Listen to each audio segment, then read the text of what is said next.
Sales training tells you to build rapport with your client or prospect on every call. The reality is every other rep gets the same training. It makes you come across as fake and doesn't actually help you build a relationship. Today we're going to go over a few tips you can use in your sales calls to make sure you're building rapport in a very efficient way. To kick things off, I just want you to think back to the last time someone in sales has tried to build rapport with you.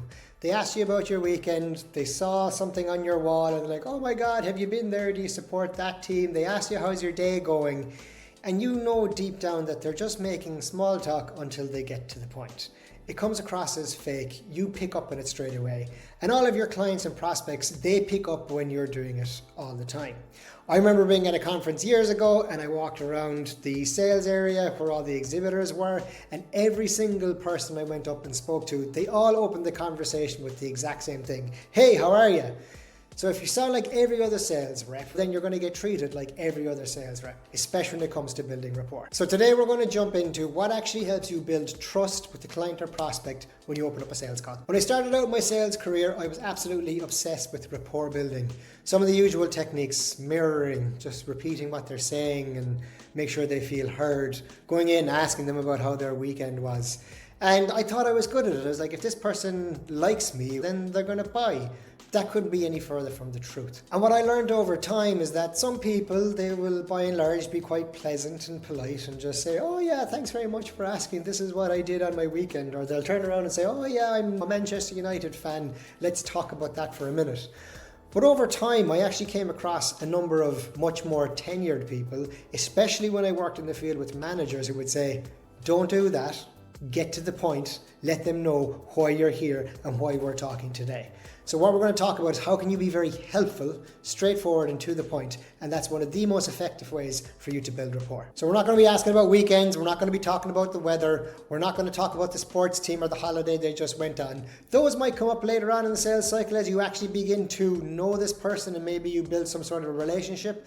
But in the beginning of a sales call, it's not about likability, it's about building trust. And there's a few things we're going to talk about to make sure you're doing this right from the beginning. Okay, number one on the list, why does this fake rapport building backfire? If you put yourself in the shoes of your client or your prospect, if they're at a decision-making level, odds are they might be doing this job a while and they've probably sat through hundreds of sales calls. They've met lots and lots of people just like you.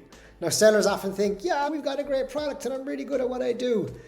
Every other seller is just like that. And whoever you're dealing with, the decision maker on the client side, they've heard it all before. They know when they're being asked about their weekend in a very fake and uninterested way, just to try and build rapport because a sales trainer told you. So this idea of going in and speaking to these executive VPs, important people who have to make tough decisions for their business, if I can just make them like me, then we're going to get a sale. That couldn't be further from the truth, okay? This person probably has a problem they need to solve. They want to understand, are you the right person to do it? And asking them about their weekend isn't the way you're going to do that. You need to get straight to the point and understand what it is they need from me in this sales call. So now we're going to move on to point number two. How do we actually build trust in a sales call? And I like to break this into 4 different parts. So if you can focus on these 4 areas, it'll make sure you have a very constructive and open way of dealing with customers whenever you're in a sales call.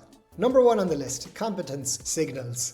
And what I mean by this is you can open up a call and letting the customer know why it is we're here today. I do this very basically by saying, hi, my name is Don, I'm your account manager, and my understanding is today you want to talk about X. So straight away, you can show that you've done a bit of research, you know why they booked the call in with you, you know what it is you're going to accomplish in this call, and if there's something missing, you're giving them the opportunity to tell you. So as you make that introduction, just put on something at the end to say, is there anything else you'd like to cover off today? You're automatically saying, I'm not here to waste your time. I'm here to make this about you. Don't open up talking about the weekend. Ask what it is we're going to accomplish together today. Number 2 on the list, intellectual honesty. What I mean by this is don't go in there and say, yes, yes, yes, yes, yes, yes, yes, yes, yes, we can do all of that. It's not a good look for a sales rep, okay? And if you have a tough time saying no to people, then sales mightn't be for you. You need to be able to understand what it is they're asking of you.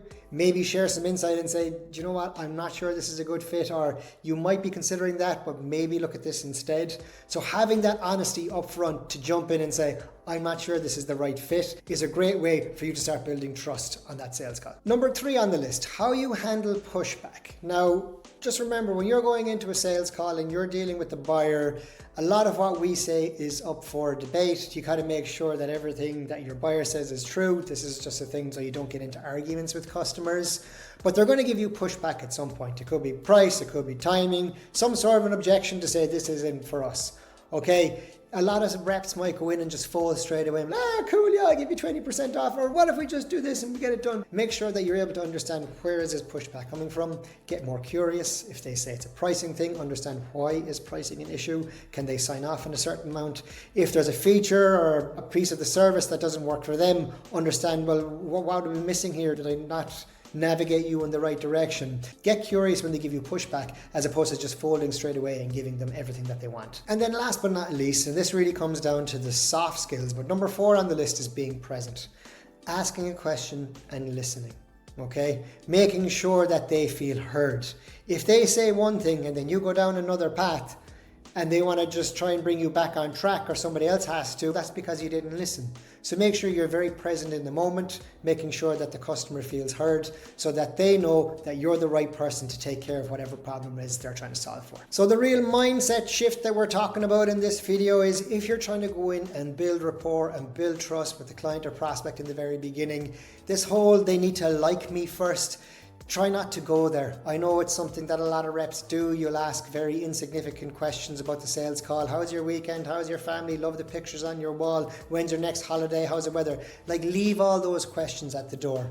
Introduce yourself. Tell them why you think we're here today. Let them fill you in on anything you've missed.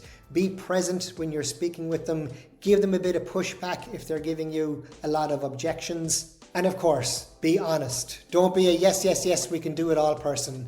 Because if that works for you and you get a contract signed and then they find out after the fact that what you told them wasn't the truth, then it's going to turn into some sort of churn. It's not going to be a good long-term relationship. Hope you enjoyed watching this content. Something that I love you to try out and leave in the comment section below is the next time you're going into a sales call and you're trying that rapport building in the very beginning. If you're one of those people who loves talking about the weekend and sport and weather, try not to do that. Open up with something else like, hi, this is my name, this is why we're here today, and see how that goes for you. It's probably a change in how you normally like to run your sales call, but it means you're going to be a very competent, trusted individual in those first 2 minutes. Those first 2 minutes when you meet with the client or prospect are so important. They're already formulating some sort of an image in their head of, do I like this person? Can I trust them? And asking them about their weekend, that's what every other rep does. Again, my name is Don. Thanks for tuning in. Please do subscribe to the channel so we can all get better at selling together.